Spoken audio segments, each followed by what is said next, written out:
आदाब दोस्तों, मैं हूं गालिब कमाल और आप मुझे यूट्यूब पे देख रहे हैं। दोस्तों, पाकिस्तान में बहुत से ऐसे लोग हैं जिनको लोग समझते हैं कि इनको साइंस, ये साइंटिस्ट हैं, ये साइंस के बारे में बहुत कुछ जानते हैं और लोग उनकी बात पे एतबार करते हैं। यूथ उनकी तरफ देखती है। जैसे साहिल अदीम को अगर आप देख लें, साहिल अदीम साहब जो हैं वो साइंस के नाम पे ऐसी ऐसी बातें करते रहते हैं जिनका साइंस से कोई दूर दूर का ताल्लुक़ नहीं है, और वो साइंस और इस्लाम को आपस में जोड़ने के एक्सपर्ट समझे जाते हैं और बहुत सी यूथ उनकी तरफ देखती है। इसी तरह अगर हम पाकिस्तान में देखें डॉक्टर अब्दुल कदीर ख़ान की तरफ, तो डॉक्टर अब्दुल कदीर ख़ान ने आगा वकार की पानी से चलने वाली गाड़ी को इंडोर्स कर दिया था। वो थे पाकिस्तान के साइंसदान। मगर उसी दौरान डॉक्टर परवेज़ हूद भाई और बहुत से जो कि वाकई पाकिस्तान के ज़बरदस्त साइंटिस्ट हैं, वो लोग इस बात को डीबंक करते रहे। वो बताते रहे कि principle of conservation of energy allow ही नहीं करता कि पानी से उस तरह से गाड़ी चलाई जा सके जिस तरह से आगा वकार साहब कह रहे थे। मगर मसला यह है कि पाकिस्तान में किसी भी ऐसे शख्स का साइंस बेचना बहुत आसान है, या साइंस के नाम पे अपनी सूडो साइंस बेचना बहुत आसान है, जो कि सिर्फ 4 वक्त लफ्ज़ अंग्रेज़ी के अपनी ज़ुबान में शामिल कर ले और मोटे मोटे लफ्ज़ फेंकने शुरू कर दे, और उसका एक्सेंट जो हो वो सिर्फ़ और सिर्फ अंग्रेज़ों वाला लगता हो, या कोई ब्रिटिश एक्सेंट हो, या अमेरिकन एक्सेंट हो, या ऑस्ट्रेलियन एक्सेंट हो, तो वो आपको कुछ भी बेच के चला जाएगा, तो पाकिस्तानी उसे ख़रीद लेंगे। क्योंकि पाकिस्तान में कभी भी एक्चुअल साइंस की एजुकेशन दी नहीं जाती। बच्चे जब साइंस की किताबें पढ़ते भी हैं तो उन्हें सिर्फ रट्टे लगवाए जाते हैं, वो कभी भी पढ़ नहीं सकते। तो ऐसे ही एक हज़रत हैं कैसर अहमद राजा साहब, मेरी इनसे एवोल्यूशन पर डिबेट भी हुई थी, जो कि मैं समझता हूँ कि असल में मेरी गलती थी ये समझ के कि शायद इनको बायोलॉजी के बारे में या साइंस के बारे में कुछ पता होगा।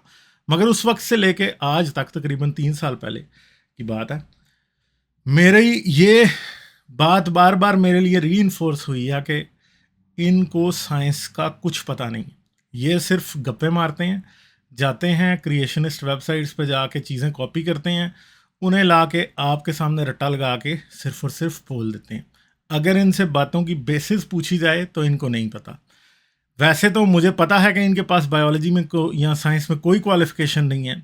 आई थिंक कि ये बिज़नेस के ग्रेजुएट हैं, मगर हो सकता है कि अंडर ग्रेड या फिर मेट्रिकुलेशन लेवल के ऊपर कहीं इन्होंने बायोलॉजी पढ़ी हो, और अगर पढ़ी है तो गंवाई है, क्योंकि ये इन्होंने रट्टे ही लगाए थे, इन्हें पता नहीं है। ठीक है, तो रिसेंटली एक वीडियो इनकी मेरी नज़र से गुजरी है जो कि बड़ी हैरान कुन है, और मतलब समझ नहीं आती कि ऐसा शख्स अगर ये कहे कि जी वो उसे एवोल्यूशन की डेप्थ पता है और उसे साइंस की डेप्थ पता है, और वो लोगों को ये बता सकता है कि एवोल्यूशन झूठ है और साइंस ये नहीं कहती जो एवोल्यूशन बता रही है। ठीक है, यानी वो एवोल्यूशन को साइंस नहीं कहता। तो उस बेचारे को अगर साइंस का खुद इतना भी पता ना हो, जो कि बहुत बेसिक लेवल की बातें हैं, जो कि शायद 9th और 10th की बायोलॉजी में भी नहीं, शायद 7वीं 8वीं की साइंस में ही पढ़ा दी जाती हैं कि ये चीज़ ऐसे है, अगर उसे वो भी पता ना हो तो फिर आप उसे क्या समझेंगे।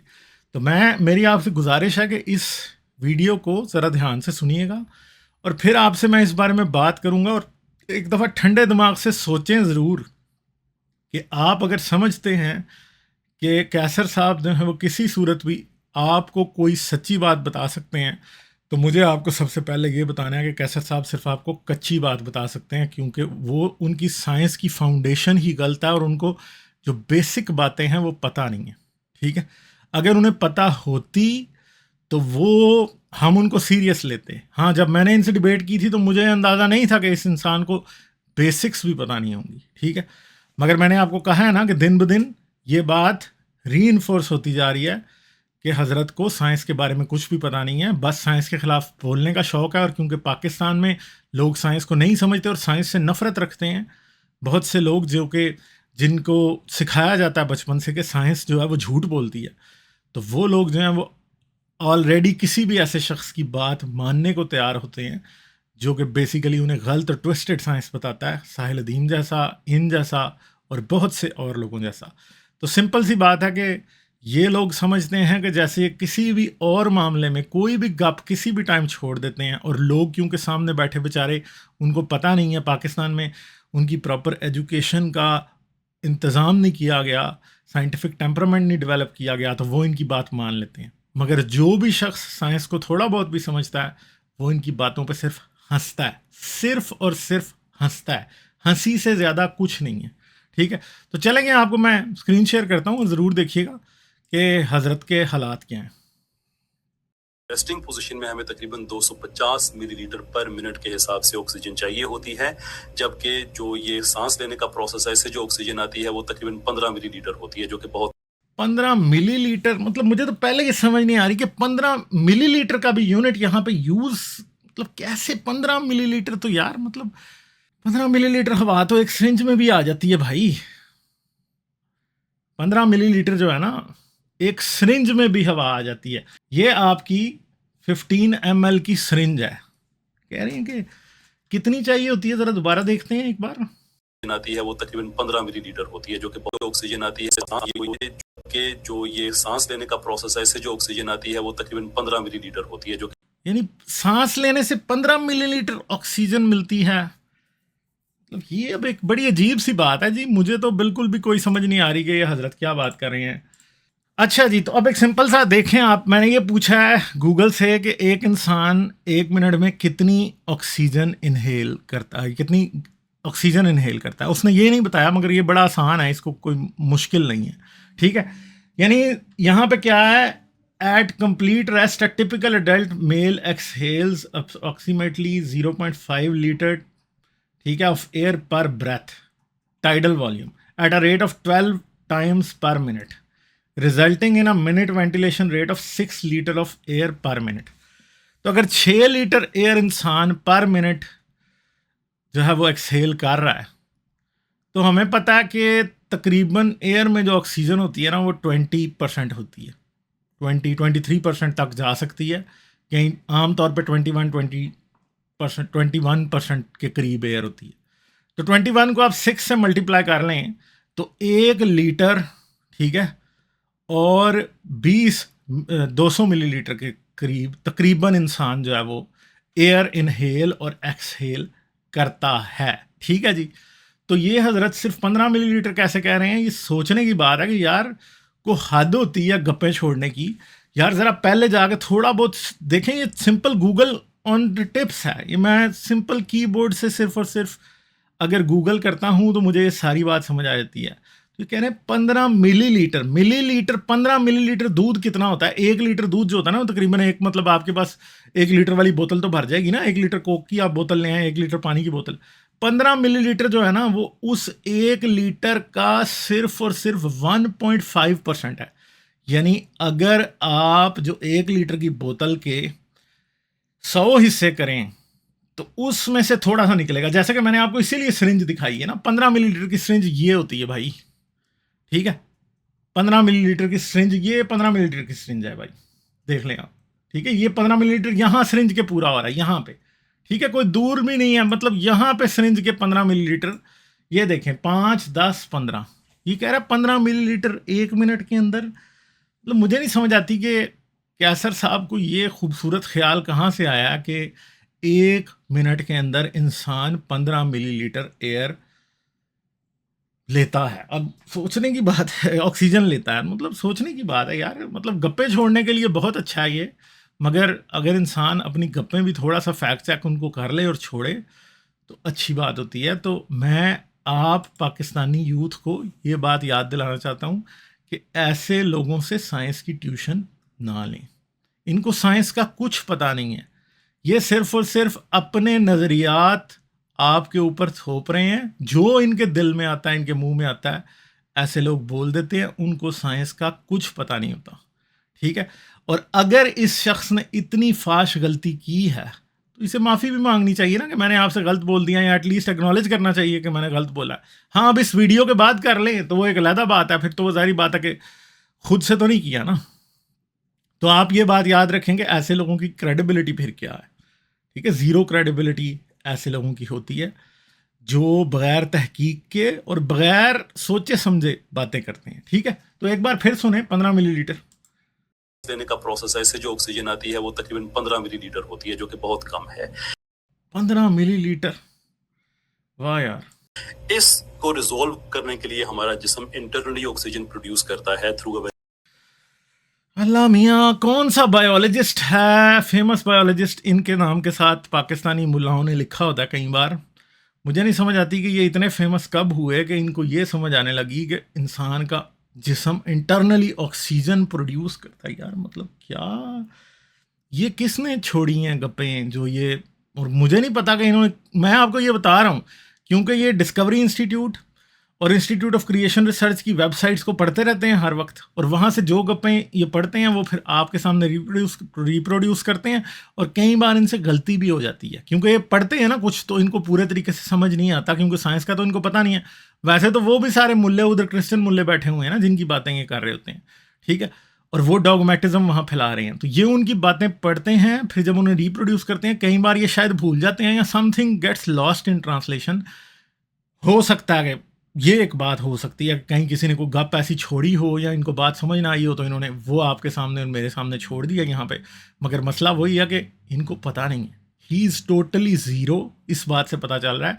मैं पहले को 5 मार्क्स दे सकता था, मगर इस इनकी स्टेटमेंट के बाद ज़ीरो मैं कहूँगा कि he is totally zero in science, he does not know anything, and you should never take what he talks about science seriously. Whatever he says, don't take it seriously. He is at best something of a parody of a scientist, कह सकते हैं आप, वैसे scientist नहीं है, ठीक है, और बिल्कुल भी साइंस का पता नहीं है।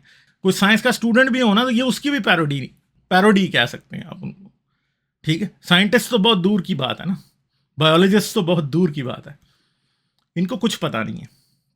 ये इनकी रियलिटी है और ये वीडियो इनका पर्दाफाश करती है, मगर मसला यह है कि ऐसे लोगों को थोड़ी इस बात से फ़र्क पड़ता है।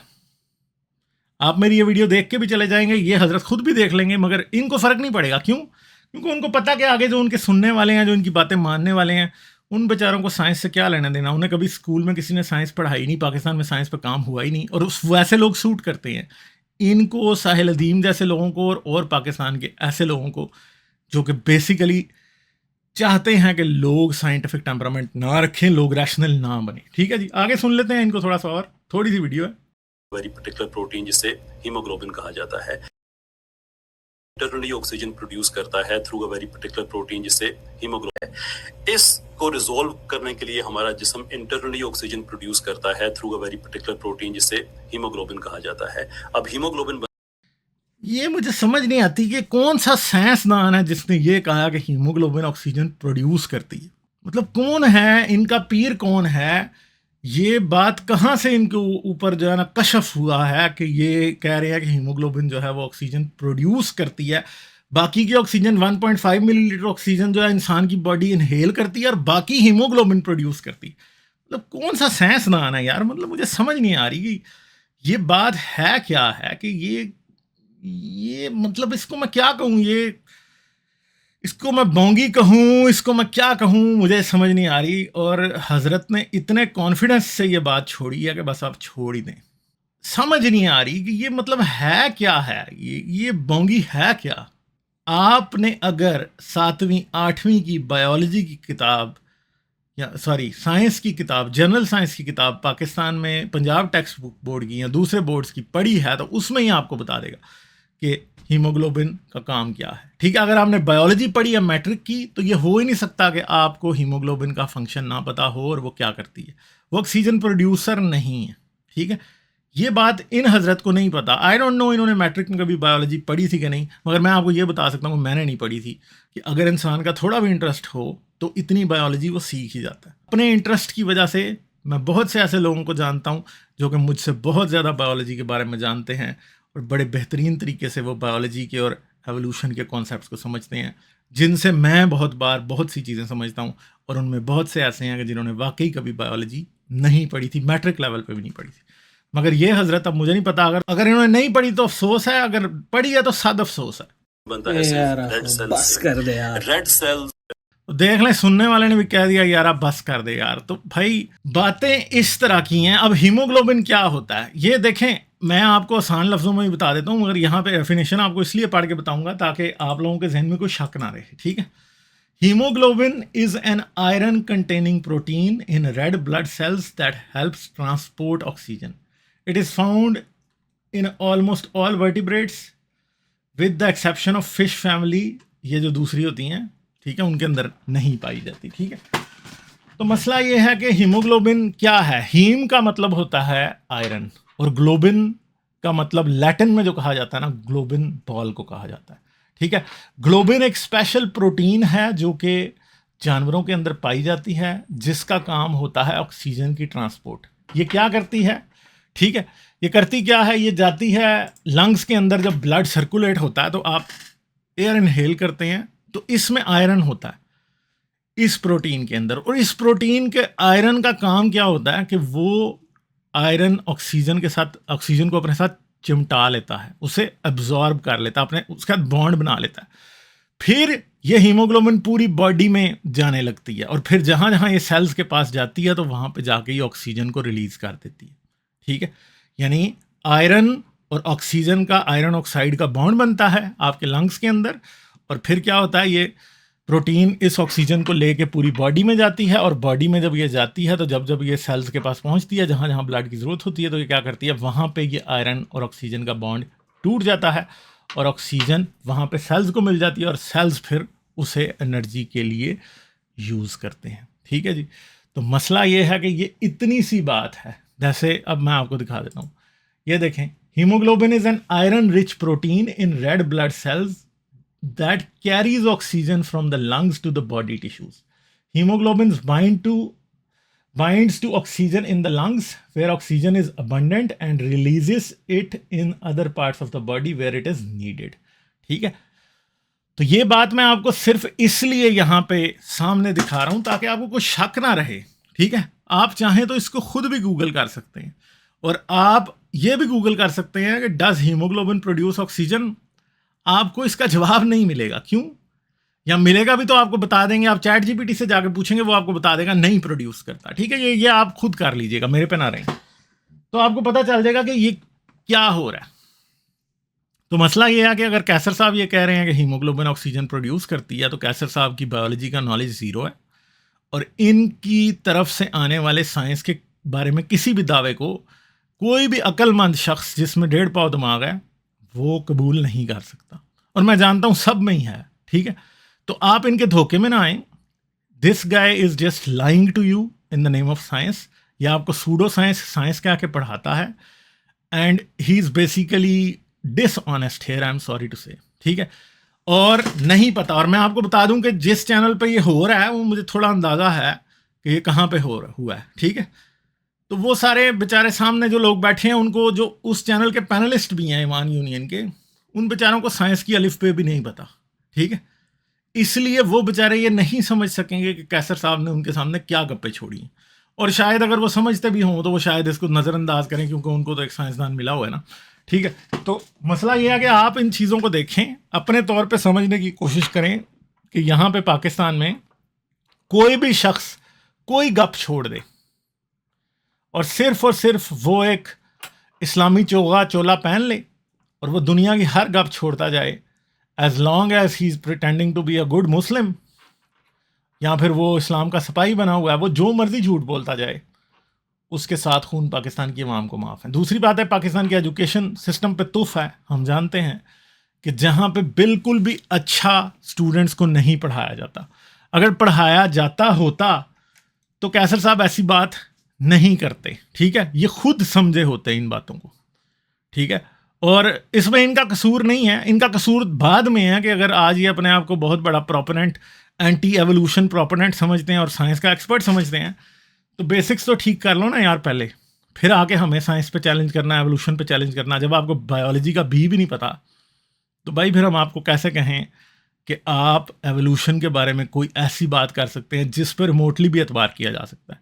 ठीक है, अगर मैं आपको ये बात बताऊं तो आपको ये भी समझ आ जाएगा कि मैंने भाई इनके साथ हीमोग्लोबिन के बारे में अपनी डिबेट में भी डिस्कस किया था। ठीक है, और डिबेट के अंदर भी मैंने इनसे डिस्कस किया था, और वहाँ पे भी जो है ना, ये क्या हुआ था कि ये बात इनके सामने हुई थी, और आई थिंक कि इनको उसके बाद भी थोड़ा बहुत देख लेना चाहिए था, क्योंकि मैं आपको डिबेट में पेश की जाने वाली एक स्लाइड दिखाता हूँ जिसमें मैंने इनको पूरे का पूरा जो चार्ट था डिफरेंट हीमोग्लोबिन या ग्लोबिन जीन्स के डिफरेंट वो सूडो जीन्स और एक्टिव जीन्स का वो दिखाया था। ये उस डिबेट की स्लाइड है जो मैंने आज से 3-3.5 साल पहले बनाई थी, जब मेरी इनके साथ डिबेट हुई थी, जिसके अंदर मैंने हीमोग्लोबिन के अल्फा और बीटा ग्लोबिन ग्रुप्स के अंदर होने वाली म्यूटेशंस को बड़ी डिटेल में बताया था, ठीक है। मगर इन्होंने तब भी तो फीक नहीं की कि गालिब ने जो बताया डिबेट में एटलीस्ट मैं देख लूँ। अगर ये देख लेते उसको तो एटलीस्ट आज इनको इस तरह की शर्मिंदगी ना उठानी पड़ती, ठीक है। तो मसला ये है कि मैंने आपको कहा कि जाली साइंसदानों से होशियार रहें, नकालों से होशियार रहें, और ये समझें कि आपको सिर्फ और सिर्फ ब्रिटिश एक्सेंट में अंग्रेज़ी बोलने से ये बताया जा रहा है। मैं किसी के एक्सेंट पे सवाल नहीं उठाता, बहुत से और लोग हैं जो उठाते भी हैं, मगर मसला ये है कि ये सिर्फ आपको धोखा दिया जा रहा है कि हाँ जी मैं बड़ा जानता हूँ, मुझे बड़ा साइंस का पता है, मैं बहुत बड़ा साइंसदान हूँ, मैं आपको बता सकता हूँ कि एवोल्यूशन गलत है, मगर मुझे ये नहीं पता कि हीमोग्लोबिन क्या होता है और बायोलॉजी की बेसिक्स नहीं मुझे पता, जो कि बच्चों को 8वीं क्लास में समझा दी जाती है, ठीक है। तो इन हज़रत पे एतबार ना करें, अपने तौर पे चीज़ों पे तहकीक करें। आप खुद देख सकते हैं कि कहाँ कहाँ पे क्या चीज़ें हैं। हीमोग्लोबिन के बारे में खुद थोड़ा सा गूगल करें और सर्च करने की कोशिश करें कि हीमोग्लोबिन क्या है, उसका काम क्या है, उसके जीन्स पर रिसर्च करें, अल्फ़ा और बीटा ग्लोबिन जीन्स के ऊपर रिसर्च करें, ज़रा देखने की कोशिश करें उनकी म्यूटेशंस कैसे हुई हैं, ग्लोबिन जीन्स के कौन सी कॉपीज़ हैं जो माँ के पेट में एक्टिव होती हैं और कौन सी बाहर निकल के एक्टिव होती हैं। ये सारी बातें मैं बारहा अपने चैनल पे बता चुका हूँ, ठीक है। आप चैनल को मेरे को सब्सक्राइब कर लें, और अगर आप साइंस के बारे में एक्चुअल इन्फॉर्मेशन जानना चाहते हैं, जहाँ पे आपको कोई गप्पे नहीं सुनाएगा, अगर आप मुझसे आगे साइंस के बारे में सवाल पूछेंगे और मुझे नहीं पता, मैं उसी टाइम आपको कहूँगा कि मुझे नहीं पता। और कई बार ऐसा भी हो चुका कि मैंने साइंस के बारे में कोई बात की जो मैंने गलत बोल दी, मगर मैंने अगली स्ट्रीम में कहा कि मैंने फ़लाँ जगह पे फ़लाँ बात गलत बोली है, इसकी दुरुस्तगी की ज़रूरत है, ये दुरुस्त बात है, ठीक है। और बहुत से और ऐसे लोग हैं जो ऐसे ही करते हैं।